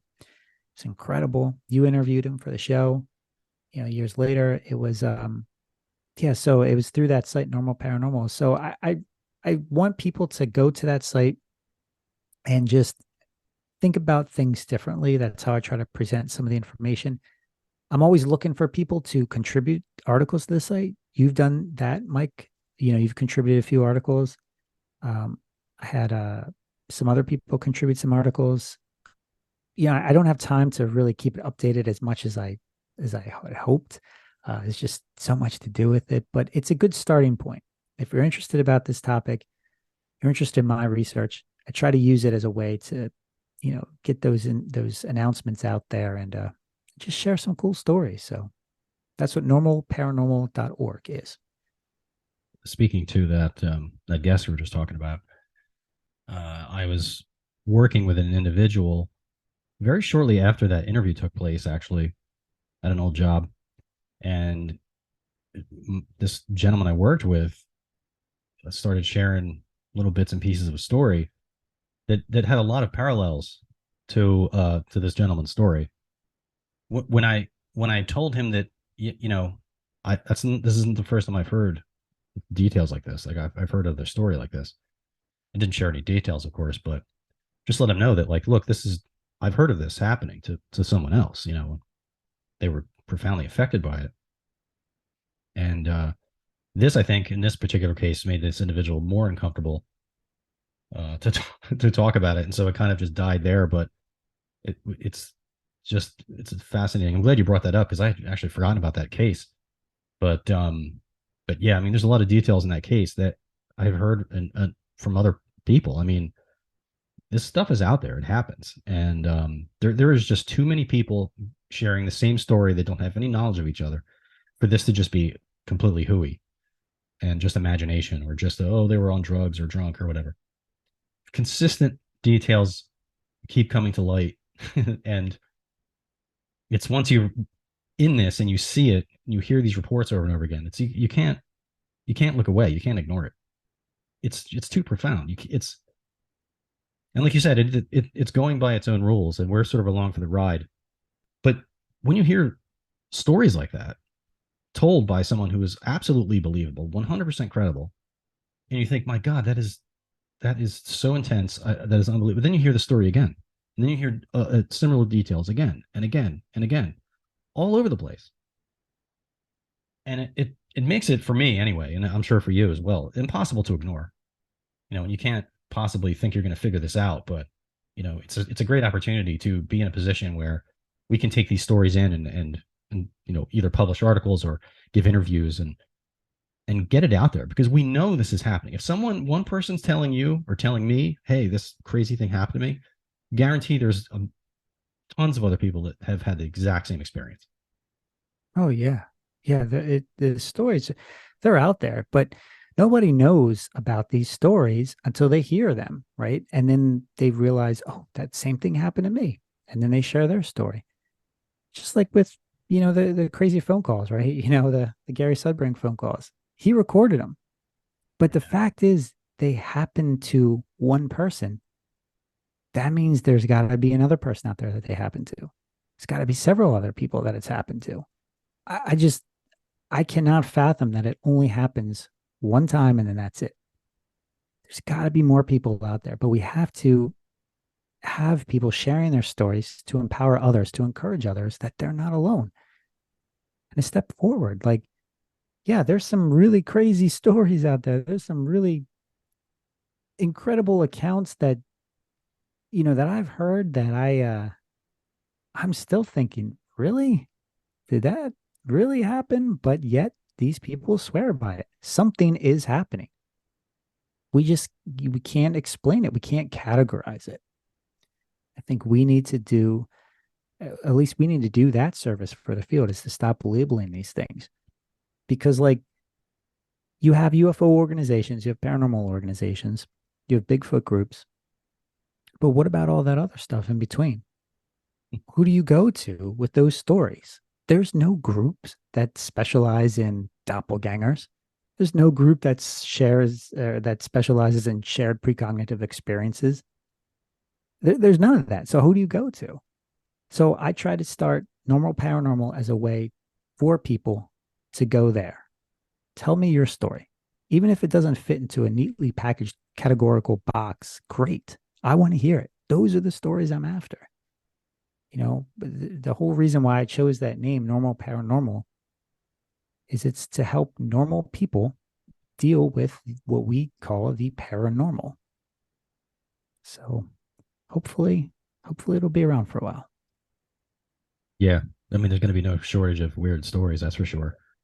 And yeah, and I mean, when and talking about the Submarine case and those weird phone calls, um, I think right off the top of my head, when you brought that up, what immediately popped into my head was my interview with Christina Engelhardt, who described very similar strange phone calls from these weird people who seemed to know intimate details about them, who was in the room, what situation was going on, what conversations that were taking place, knew where they were going to be.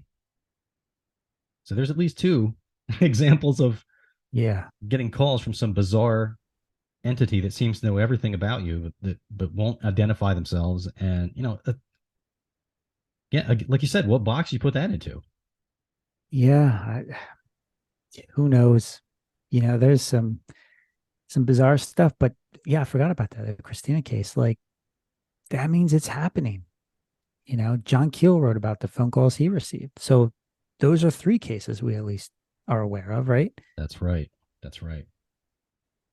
And then there's all of those other reports where people get eerie phone calls from the other side, from deceased individuals. You remember that when landlines were a thing, people were getting calls all the time on their answer machines, to their house phone.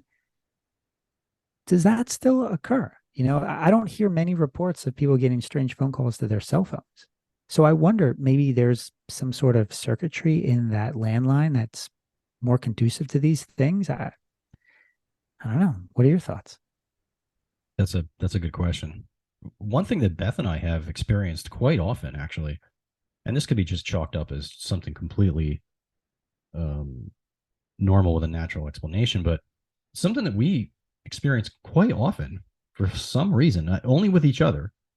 I never have this experience when I'm talking to you on the phone or family members or anything. But when Beth and I talk on the phone, normally it's when one of us are driving somewhere or both of us are driving somewhere, and we're talking, and she will hear another voice in the car with me and ask me who's there or who's in the car with you. Where are you going? And there's no one in the car with me. I'm by myself, and vice versa. It's happened both to her and to me, where we'll hear extra voices in the background of the phone call. Like, and it sounds like on my end, it sounds like it's coming from her end of the line, but yet she didn't hear it. And she's experienced it the same way. She's heard it sounded like someone was with me, or thought, oh, the TV's on or something. But again, there's no voices, there's nothing on, the radio's not on, the TV's not on. And that's something we've experienced. And again, I mean, you could be, oh, that's just crossed cell signals. That could totally be that for sure. But I just find it odd that it never happens to me with speaking to anyone else on the phone. It's only when I'm talking to Beth on the phone. So what that is, I don't know. But Yeah, that's really weird. If yeah, anybody is listening right now and you've had strange experiences on the phone, please, write in, contact us, Mike or myself. Like, let us know. We want to hear about these stories. absolutely. Even just like strange text messages that you receive. That's an aspect I don't hear much about. Yeah, really, really weird stuff. You and I have had experiences, right? Where they kind of played into our text messages, remember? Yeah. Yeah, there's some really interesting experiences. What do you remember of that? Remember the sunglasses that were in my car? Do you remember that? That I don't remember. This is going back a long ways. Let's see here. What was this? This was a long time. But we had I let me see. I have to pull up my notes because this is something I talked about in one of my presentations, but I want to make sure that I get all the facts straight. This was one morning, I remember going out to my car, and I was going to drive to work that day, and it was oh my gosh, this was, what year was this? I have to check here. Okay, here we go. It's 2018. I think around 2018. But you were just starting up the bunker, and you were just recording some episodes and whatnot. And you I forget which episode it was, but you had sent me a message. You said you had texted me, hold on to your butts. And it prompted me to respond with a picture of Jeff Goldblum's character from Jurassic Park. Yeah. Yeah. And then you responded with doctor, right? Which, as you know, in the movie, there are two male doctors: Ian Malcolm, played by Jeff Goldblum, and Dr. Grant, played by Sam Neill. And what's interesting about that is the next day, the next morning, I was in my car, drove to Newark, New Jersey, a couple hours, about an hour, 90-minute drive. And I parked the car, and I looked, and there's a pair of black sunglasses right there. And they're on the passenger side. And I was like, what? And I looked at the insignia, and it said Foster Grant. Now, again, the coincidences, whatever, possibly, right? Because we were just kind of referencing, Jurassic Park. I don't know. Maybe that's a stretch. But I didn't know where these sunglasses came from. They just showed up. And trust me, I'm very, very particular about my car. I'm particular about everything. I know where everything is. Some may say it's OCD. Okay, sure. Probably to some extent. But I don't know where these came from. They just showed up. And I had messaged some of my other friends that I could think of who were in my car. Wasn't theirs. I have no idea where these showed up. And then, is this proof positive of the MIB because they're known to wear dark sunglasses? No, not really. But I just thought it was really interesting because the picture I had texted you with was a picture of Jeff Goldblum wearing those sunglasses. And here they are showing up in my car. So, but that's that's the trickster aspect of the phenomenon. So yeah. I remember that the weird phone calls and text messages got so prevalent for a while. It's been really quiet actually the last 2 years. It kind of just stopped. But I remember it got to such a fever pitch that I remember distinctly that you had come over, you were over here in the studio, and we had either just getting ready to record an episode or just finished. I think we had just finished recording an episode, and I still had the soundboard all fired up and everything, and my audio, everything all still hot, right? And I remember the phone ringing, and I'm like, there's that number again. And you're like, hit record, hit record. So I'm getting out, I'm firing up Audacity, hitting record, we're getting all this stuff hooked up to answer the phone because it was like a number that was calling me. It was all zeros or something. Remember, it was like a real weird number combination of numbers. It was calling and texting me all the time, and it was just saying weird stuff. And of course, I hook up everything, I start recording, and I answer it, and there's no one there, and they don't say anything, of course. But of course, yeah. There was, look, there's some weird things that happen with the phones. Now, again, could it be coincidental? Sure. Maybe people are listening to this episode and they think, okay, these two yahoos, what are they talking about? Right? This is just nonsense. Are these people high? Well, for the record, I do not drink. I do not take drugs. I do not do anything. And as far as I know, Mike Brown is the same way. But these things happen, and it just makes you pause and wonder, is this related to the phenomenon in some way? Maybe it's not, right? I mean, we have to put it in perspective. It could be our own imaginations, wanting it to be something more. But then it gets a little strange. So, for example, I wrote this down in my log of strange experiences. This, I don't think I've shared with anybody so far. Maybe I shared it with you a while back. I don't know. But this was, again, up in Newark, New Jersey. I was at the office that I had worked at the time. And there comes a phone call, an incoming call. Now, upon receiving calls from numbers I don't recognize, well, nowadays I just don't answer because I have a call blocking software. But back then I didn't have that. So if I saw a number that I didn't recognize, I'd pick it up, but I would refrain from saying hello. I'd wait for the caller to initiate the conversation. That way my voice doesn't like trip like some pre-recorded message to begin playing. And it's a great way to kind of tell like or to gauge telemarketing or scam calls, right? So at about this was at according to my log here, it's at 12:53 p.m. I received an incoming call from a number I did not recognize. And for the first few seconds when I picked up, the caller didn't say anything. So I was about to hang up when all of a sudden, like this frantic woman comes on the line and says to me, this is the quote, and I wrote this down. As soon as something happens, I write it down so I don't miss any details. So I hear this woman come on the line. She's really frantic, and she says, "There's water damage from the flooding upstairs," and then immediately disconnects the call. And I'm like, what? Like, there's water damage from the flooding upstairs? And I remember distinctly her voice having a possible subtle Philly or Jersey accent, but not entirely sure since it was just so fast. The entire call log said 10 seconds. Wow. It was an unsettling call, because the first thought that entered my mind is, wait, water damage in my house? But no one lives above me because I lived in a single building at the time. I didn't rent out anything. So I told my immediate supervisor, because, she was kind of interested in this stuff, but I could tell it freaked her out. And when I told her this, it did freak her out. I was in the middle of eating lunch at my desk since I had a meeting at 1. So I thought about calling the number back, but I had that meeting at 1, so I didn't worry about it, right? So, but when I called now my supervisor didn't say anything. She just looked really disturbed by it, but she didn't say anything. Okay, we had our meeting, whatever.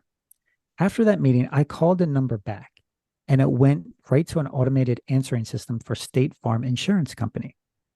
I hung up, tried again just to make sure, same thing. Surprised by this, right? I went back to my desk. I shared the findings with my boss. And based on her reaction, I could sense that she was really unnerved by this. And I thought to myself, again, it's just a random thought that popped in my mind. I wonder if she has State Farm insurance. Okay. Oh my God. We don't talk about insurance, right? Yeah. So that was then later that afternoon. I'm reading my notes here. Because this happened a long time ago. It's 2019. I was sitting at my desk. Yeah, it's about 2 o'clock. And then I remembered something. Right before the meeting, my boss came into work later. She did like a half day. And she told me, she said, "I'm sorry I'm late. I had a flooding issue from the floor upstairs. It was another tenant." And I remembered this at like 2 o'clock. I was like, oh, whoa, wait a second. And then I began to put two and two together. And she had come into the office just a few minutes prior to that phone call, since she worked remotely to let the contractor in to work on repairing the damage to her bathroom from it. But it happened last week. Okay. Like the week prior. So then I asked her, when that thought popped in my head, then I talked with her and I said, "Hey, Megan, did you have State Farm as your insurance?" And she said, yes, I did. And she revealed to me that she was surprised to hear that that was the original call origin from me. And she said she had not called her insurance company about the water damage in her home, but she thought about it after I revealed my experience to her. So she asked me if the voice had an accent. I said it did, but I didn't think it was her. She asked me what I thought the accent was. I said, I think it was like Philly or Jersey. And she was relieved because she said that she was not going to tell me that her neighbor has a Russian accent. She said, had that been the accent that I had heard, if I had heard a Russian accent, she said she would have called State Farm immediately and filed the claim. So why this happened, Mike, I have no idea. It just, these things take place. Sometimes they don't have a reason, but they're very unusual, very peculiar. I just remember what I heard. And I heard a frantic woman come on and say, there's water damage from the flooding upstairs, and hung up the phone. And it was from a State Farm insurance company. not the same branch, but the one that was tied to my area code where I was living at the time, which was in Pennsylvania. My boss lived in Hoboken, New Jersey. So what do you know? I don't know. That's crazy. Yeah. What do you make of these things? You know, why did these phenomenon, or why do these various types of phenomena occur? I can't answer that question. All I know is that they are occurring. Now, again, people listening to this might think, oh, well, they're just trying to connect these two together. Okay, maybe. But it was just uncanny, the timing of everything. That's So, the thing. The timing of it is what's really weird because, if that phone call had taken place, a week in the future or a week before that, maybe you would have just wrote it off and just like, oh, it's just some random weirdo, wrong number, whatever, yeah. and completely discounted it. But it's the timing of it happening with this other actual flooding event that makes you want. It's almost like it was pointed, like it wanted you to notice this weird thing. Mm-hmm. You were supposed to get this bizarre phone call that was completely in context, completely meaningless to you. Yeah. I don't even have State Farm insurance. So, what the heck? Why are they calling me? And it was just a few minutes, like after my boss walked in, like it's just whatever. I mean, there's a lot more of these experiences, with these strange calls. I can share one with you that's I'm looking through my notes here because I log everything, and I encourage everybody out there, if you're listening and you have a strange experience, write it down as soon as it happens because you're going to forget details. As time passes on, those memories will fade. They'll get, mixed up, and you'll get a lot of facts wrong. So when it happens, write it down immediately. This one, and I even write down temperature and, weather Oh yeah, weather things because you never know, and that might play into things. yeah, Here that's we good. go. That's good to do because it could be atmospheric conditions, it could be time of day, it could be time of year, or maybe all those things, all Yeah, sort of in some way or another playing into it, and you would never know it unless you log that down and get that data, and then later on you can go through, yeah, really crunch the number, so to speak, and look at to see where patterns may be forming that you would never otherwise have picked up on. yeah. Here's another one. This wasn't a definitive phone call, but this is what I call a phantom ringtone and a disembodied voice. So I was helping my current wife make some homemade burger patties with this food saver system, right? As some of your listeners may know how that how it works, right? It's like it sucks all the air out, right? Oh It's like yeah. plastic, yeah. So she was making the burger patties, putting them in this food saver thing, and then I was taking them downstairs to our freezer.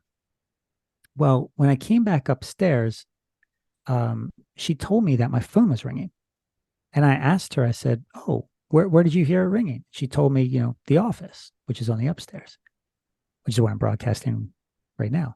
And I told her, I said, "Well, that's impossible because my phone had been in my pocket the entire time I was downstairs."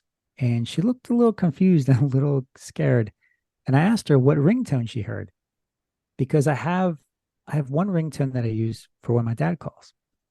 And after I played her the ringtone of the normal ringtone, and then when my dad calls, she said it was that one when my father calls.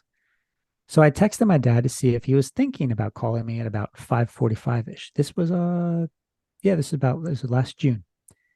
And I didn't hear back from him until a few days later. And he told me, yes, I had been thinking about calling you at almost precisely that time. And I said, really? I said, well, why? And he said that his neighbor had come over to his apartment, but was busy texting on her phone the entire time. That made my dad upset, but for whatever reason, it made him want to call me. Now, remember, I told you stress, I think, plays a part into this. So here we have my father, he's a little stressed. Well, his neighbor who's over at his place is also stressed because earlier in that afternoon, his neighbor had been involved in a hit and run where the assailant drove their vehicle up onto the curb as she was walking to work, and the incident knocked her out for a brief period of time Oh while my the god. assailant drove off. They identified his license plate with security cameras in the area, but her workplace decided to send her home immediately after because of that incident. Well, she was upset by that and went right over to my dad's apartment instead. So, why this happened, I don't know, but my wife distinctly remembers hearing that ringtone and for a long period of time. But it's impossible because my phone is in my pocket. So, and what's really interesting about that is as she's telling me that story, I thought I heard her voice call out our cat's name as we were both in the kitchen. And I turned around to expect to find our cat, whose name was Toes, right there in front of us, but she wasn't there. And I asked Rachel, I said, "Hey, did you hear those? Did you say those words? Did you say Toesy?" And she said she hadn't. So it was kind of like these back to back experiences. What was it? I take it a step further. And I wish I could interview the hit and run driver because I wonder, were they distracted by their phone while driving? And somehow that played a part into this weird phenomenon. Oh, man. I mean, imagine that. When I asked my dad more about this, I was like, what do you make of it? He told me that he and my grandmother, which would be his mother, they shared that ability to send each other telepathic thoughts. And he attributed this event to something along those lines that apparently I had picked up on. Now, again, it's all speculation, right? I have no evidence for this. I have no way to measure this, but it brings up all these questions. And that's what I want people to kind of like walk away with when they talk about these experiences. Don't just look at the experience itself. Look at perhaps what is the circumstances? What are the conditions? What's the environment like that was conducive to these experiences taking place? I think that's where we might find some answers. Yeah, 100%. And that's another situation that, maybe just any random person may have had that same experience, but just wrote it off and dismissed Right. it and didn't think twice about it and didn't write it down, record it, or even think it was significant. That This information, happens all the time. that data is lost because someone just wasn't paying particular attention Yeah. to the details of their environment and how things unfold and how odd it is that you're thinking about someone and then they call you, or you have a feeling of someone's in trouble and then you reach out to them and it turns out they were in trouble, they were in an accident or something like that. Like, Yeah. how the heck does that work? I mean, but it happens. I mean, you've heard countless stories from people about things like this, but we'll never be able to explain how this works, but we know that it's happening. Yeah, we do. And whatever label we want to put it under, coincidence, extreme coincidence, synchronicities, precognitive experiences, mental overlap, moment echoes, whatever we want to label it as, it could be the same thing. It's just taking all these different forms. The whole, theme of my book, The Spectrum, right? It's the whole spectrum of phenomena taking place. This stuff is real. But how many times, like you said, do we just dismiss it because we just think, oh, yeah, that's a weird fluke, right? It's an eerie coincidence. Yeah. Or you could have just said, "Oh yeah, no, you didn't hear my phone. It's in my pocket," and then just dropped it and Yep. never stopped to think, "Wait a minute." Yep. You know, But I know better. but you had the wherewithal and the awareness to think like, "Wait a minute," and then start asking questions. Okay, wait, which ringtone did you hear? Mm-hmm. Where did you hear it from? And get these details. And that when you dig into it, that's when that incident comes out and reveals itself as being really, really strange. Yeah, When, you could have just not been paying that much attention and you would have never thought twice about it. And then it would have been gone forever. And you would never, 2 weeks from that point, you would have not even remembered it took place. that's right. Yeah. In fact, another time this occurred with my wife and I was opening the front door to our house, and I thought I saw and felt a black mass in front of the door, and it was small, just like my cat Toes. And at first I thought it was Toes, but then I realized it wasn't her, nor could it be her since she always runs away whenever the front door is opened. Now, I did not say anything to my wife at the time, but immediately after I had my experience, she randomly says, "Oh, you know what? I just remembered a dream I had." And I asked her, "Oh, what was it about?" And she said that she was outside and Toes was outside. And she said it happened last night. And she opened the front door, and there Toes was outside, but she didn't know how she got there. She said that she just saw her leaving the house on the left side of the house if you are inside looking outside. She said if she didn't see the door, she would not have remembered the dream. I did not share anything about my experience up to this point. And I asked her, how come you didn't remember the dream as we were leaving the house earlier? Considering that in the dream you were leaving the house. And she thought for a minute and then she remarked, she goes, yeah, that is kind of weird. My thoughts, I thought it was really odd that I saw Toes on the exact same side that Rachel would have seen her in the dream. And my wife Rachel brought up the possibility that I am always worried about that, about like Toes escaping, when she was alive. And maybe it was just my usual fear in the moment. But that was the first time I ever saw a shadow, let alone felt it. And I wonder if I had somehow picked up on her thoughts and what she was visualizing in the moments just before vocalizing it, or if I had picked up on like some sort of echo from her dream, or it was just merely a massive coincidence, right? So, Yeah. but I write it down because you never know when it could have a deeper meaning later on, or you might run into some other experiencers' testimony that's exactly like what you experienced. So whenever you have something unusual happen, write it down and then send us that story.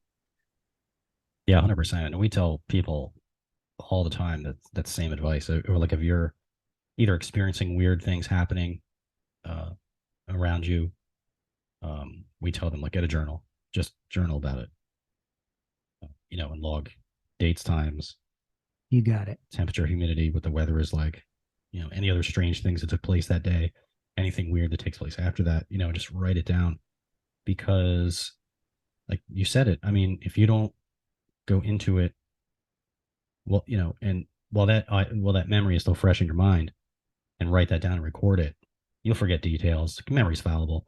You'll forget details or misremember details, and it'll make it much more difficult to find those patterns. Absolutely. I wouldn't be sharing this story with you had I not written it down. I would have just remembered it as, oh, yeah, I thought I saw a black shape, cross my path. And my wife had a weird dream about it, and that was it. But I Yeah. have all these details because I wrote it down and I just shared it with you guys. So, but also write down your mindset too. Were you in a happy moment when this experience took place? Were you sad, depressed, angry, uh, you know, bored, whatever, because I think that plays a crucial role in these experiences taking place. 100%. 100%. That plays a role. And I can't tell you the number of times we've been investigating with someone, and you can just sort of see if someone is just in a bad mood or not feeling well or something. The more negative or intense things seem to happen to them. And there's always exceptions, of course. It's not, nothing is ever 100%, but we find a lot that if people are in a place and they're afraid, that will manifest certain things that won't take place for someone else who is not afraid in the same environment. And I think you're absolutely right. I mean, we were on a case where we are both in total agreement that this woman was just because of all the things she was going through emotionally and in her marriage and stuff at the time was 100% manifesting this whatever it was in the house, and it was making loud noises, voices. It was moving objects. It was physically interacting with her. And after speaking with her and going over a couple of times, and Beth, sort of counseling her afterwards, I think it was pretty clear that because of the super negative situation she was in emotionally, like negative things were happening to her, and it started to bleed over, and other people were experiencing it. And I just think that was a classic, a thought form or an egregore. Like this is something that she created. It was sort of like an energy field or a negativity, an entity that she manifested because of her state of mind and her constant thought about this bad situation that she's in, and we're totally convinced that she was causing changes in her environment that was manifesting through this entity that she thought was this exterior thing. But lo and behold, she goes through, gets, divorced and changes her living situation and improves her situation. And then, lo and behold, those occurrences didn't go away immediately, but they greatly tapered off. And last we spoke to her, they were, barely ever happening. And this was something that was intense. Like she was thinking that this was demonic. Like this was you know, this was like real serious. Like we're gonna need an exorcism and a deliverance and all kinds of stuff, you know. And uh, she just improved her emotional state, and everything else improved. Yeah, it's amazing the power of the mind. That's why I'm beginning to think that this may not be an external force we're dealing with here, but it's more internal. Yeah, I think so. There was I'm trying to think who it was that said it. I can't remember. It was a meditation teacher. I can't remember which one in particular it was, but they famously said that basically everything that we experience all takes place within consciousness. And although I think it's difficult to really 100% believe that, I think for most people, but I've definitely seen it time and time again where I mean, everyone has experienced this when you're having a bad day and you're walking around and you're fuming, you're angry, frustrated, like it more frustrating things happen, and it's not until you sort of calm down, reground yourself, calm, maybe breathe, listen to music, whatever you have to do to get yourself out of that state, and you make the effort to change your sort of frequency, and then your environment also begins to change. And sometimes it's very subtle and difficult to witness, but I think the witness or the experiencer, I think, plays a huge role. I mean, we don't even really fully understand how profoundly we're connected to our environment, and there just seems there's just too many occasions where we've seen someone's emotional state tied directly into what experiences they have in that moment, and we could be sitting across the room from them, completely calm and very just having a good time, and nothing happens to us, you know. So fascinating and so frustrating too. Huh. 100%. What's on the future in the future for Mr. Bamforth? You had said that Oh you're gonna, boy. like, so any big plans for season two, Terra Signals, or um yeah, I have a few guests lined up. There'll be some interesting stuff. I want to have Gary Sudbrink on to talk about it, about his calls, nice, especially considering that his calls are going to be picked up by a TV show. They're going to do an episode about that. awesome, So yeah, so that'll be the first first interesting yeah, first TV show that's interested in that case, much to my surprise. But it's funny because when the TV um, executive reached out to me first, she thought that I owned the rights to the calls, and I said, no, I don't, but I can point you in the right direction of who owns them, right, or who has them, because it's his life story. And I remember telling her, I said, look, I'd be happy to come on your show and talk about the case because there's a lot more to the case than just these calls. She came across these, because of the website, because of normalparanormal.org. And I said, there's a lot more to this. This is a lifetime of strange experiences that this whole family has witnessed. So I said, please interview him. If you're not going to interview me, interview him.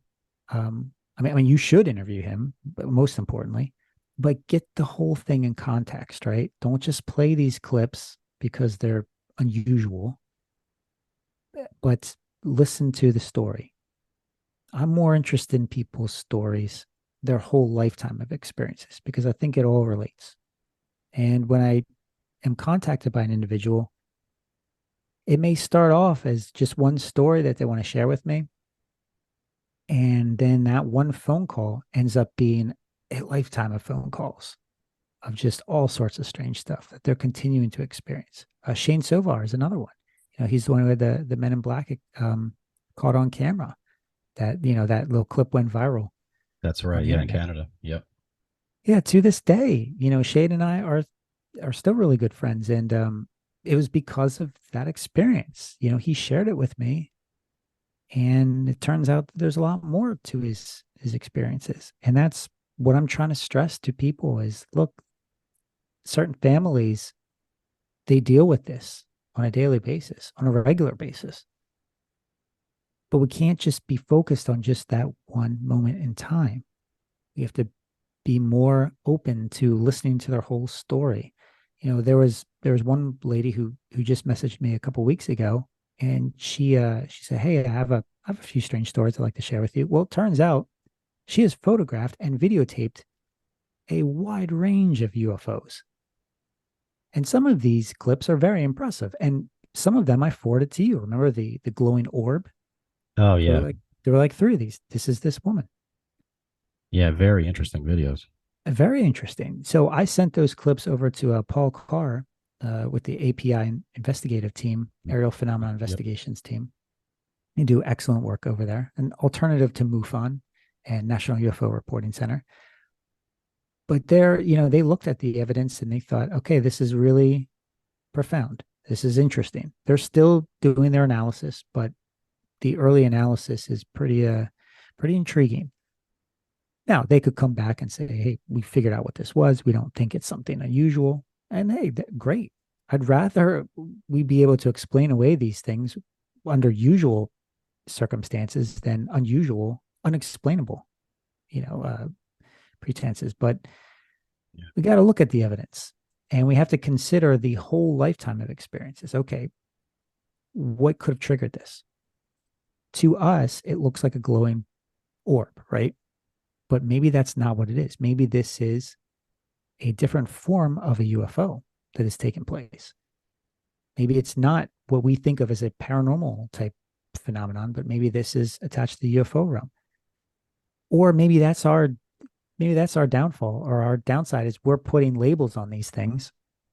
And we shouldn't. We just look at it as high strangeness in general. And just listen to the witness, share these experiences. So future plans, I hope to interview a lot more people through the Terra Signals podcast, through Normal Paranormal, through my books, through my presentations. I love meeting people, talking with them. If you've had a strange experience, please go to normalparanormal.org. There's a contact form on there. You can get in touch with me. And if you're interested in more of these rambles that we did tonight, check out my podcast at terrasignals.com or just search for Terra Signals on any of your podcast platforms. Absolutely, and I can attest that if you were, you know, if you're feeling apprehension to step forward and share any of your information, you can rest assured that that it will remain completely confidential and totally private, and none of the information will be shared anywhere unless you choose to do so. Um, I I can attest to this personally. I can say that I've been investigating for over 10 years now officially, but ever since I was a kid, I've been exploring abandoned buildings and all that sort of thing. You know what I mean? But I can say that having had many many crazy experiences, that to this day, if something weird happens, if I capture a weird photo or catch a cool EVP, uh, Justin's the first person I think of. Like, man, I gotta show Justin. And what's funny is that when we were in Virginia, we were with Sabrina and friend Sabrina, and when after I captured that photo, I was showing it to everybody, and everyone's like, "What the heck is going on? What is this thing?" And Sabrina just turns to me. She's like, "You gotta send that to Justin." Like, and Yeah. what's funny is I was already in the process of messaging you with it. I'm like, "Yeah, I'm sending it, doing it right now."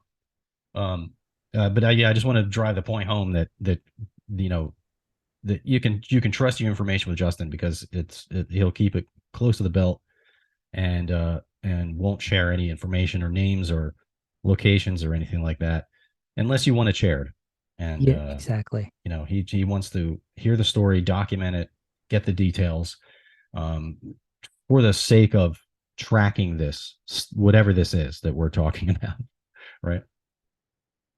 Yeah, absolutely. And they're if I'm going to publish your story, I'm always going to get your approval first. Like I'm going to write something, I'm going to, send it back to you and say, "Hey, can I share this with the world? Can I talk about your case with other people?" That because I I take the respect very seriously. There have been many people who have shared their experiences with me that they don't want publicized. And that's fine. I won't talk about it. But I wish that more people would want their stories shared because it empowers others. It encourages others to step forward to know that they're not alone. I'm telling you, there are some incredible experiences that I just wish I could share, but I can't because they don't want me to. However, that being said, if you're a shadowy government source and you're going to step forward and you're going to say, "Hey, I've got UFO secrets," I'm publishing your name. So don't waste my time with that stuff, right? Like because there's so much misinformation and disinformation. And you know how apprehensive I am about this. I even, when you sent me that photo that you took from Virginia, I even responded to you was, "Are you messing with me? Is this for real?" Like,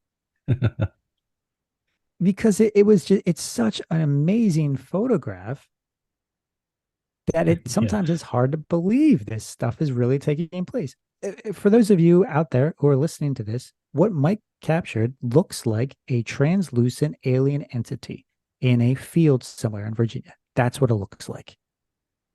And it's in one of the shots because you did bracketing, right? You took 3 shots in a row, Yes. and I have all 3 of these shots you sent me, and there it shows up in the second shot. So, what is this thing? I mean, I have no idea. now again, that's my description of it. Like it looks like a translucent being. But the reason I bring that up is I have other photos that people have sent me of these, quote unquote alien entities. And I'm telling you, Mike, they look like this. Jeez. There's certain aspects of your photograph that are very similar to those. Now, I don't know if that's what you caught. Okay. Not putting it out there and saying definitively this is what it is. But it made me pause for a moment and think, huh, this is similar to other things that I've seen. So I just filed it away. And that's that. But it's an impressive photograph. We should we could talk later about that, if you want to, if we want to share this, on my site or your site. It's you've got a site now, right? Um, Or is it I, I did. I took it down and I'm starting from scratch. I'm gonna wait till I move and get all okay? that madness done, and then I'm gonna revisit it.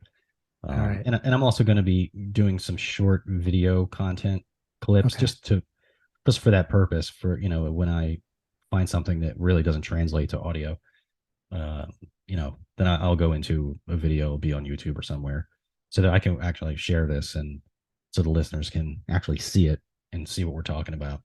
But yeah, I mean, I fortunately was at an event where there were maybe 20 other investigators there from all over the country, and so I had the opportunity to just pass it around. Once the word got around, they were searching for me, like, "Hey, this dude with the photo, come here," and so I had the opportunity to show it to all these different people that investigate all over the place. And I mean, I think I heard a different answer for every single person I showed it to. And like everyone that looked at it saw something a little different.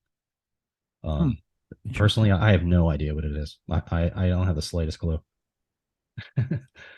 Well, look, these are your experiences. They're your stories. These are other people's experiences and stories. They're never, mine or anyone else's, but theirs, right? And because of that, I will do everything in my power to honor that legacy and always consider it a privilege, not a right, to tell anyone's story. So, but I would hope, and I just encourage others out there, if you're going to share a story, think about others. Think about what you could be doing in this field to help other people tell their story. If somebody hears you share your experience, they may be empowered by you to also step forward and share their experience. So don't underestimate the power of what you can do, loyal listener to the bunker. 100%. Well said. Perfectly said. Yeah, and I can't tell you the number of times I've even heard just on other podcasts of people saying that very same thing. Like, man, I really, this thing happened to me years ago, and I just thought it was crazy, and I just happened upon your show, and then I heard this other experience, and this other person shared it, and it's lo and behold, wow, that's the same thing I experienced, or that's the same thing I saw, or you know, it's it, this stuff happens. It's out there, and it happens to I think far more people than we realize, and that's why I think shows like ours and websites like yours are so critical to keep this information going, because there's a lot of stuff that's on TV that's just it's pure entertainment. It's not really accurate, or doesn't portray how things really unfold in the field.